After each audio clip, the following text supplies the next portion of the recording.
First two Bengali অষ্টম পাঠ recur জুড়ে বানান।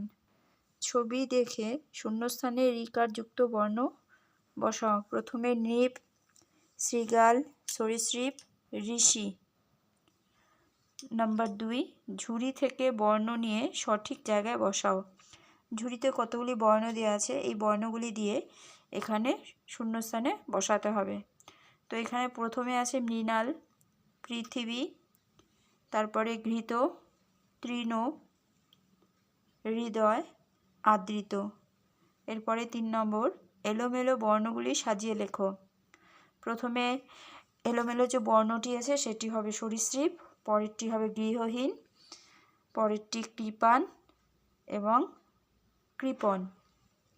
4 নম্বর, ছক থেকে পাশাপাশি বর্ণ সাজিয়ে দেখো কি পাওয়া যায়। কৃষক, পৃথক, শৃগাল, মৃণাল। বর্ণগুলি নিচের ফাঁকা ঘরে ঠিকমতো বসিয়ে শব্দ তৈরি করো।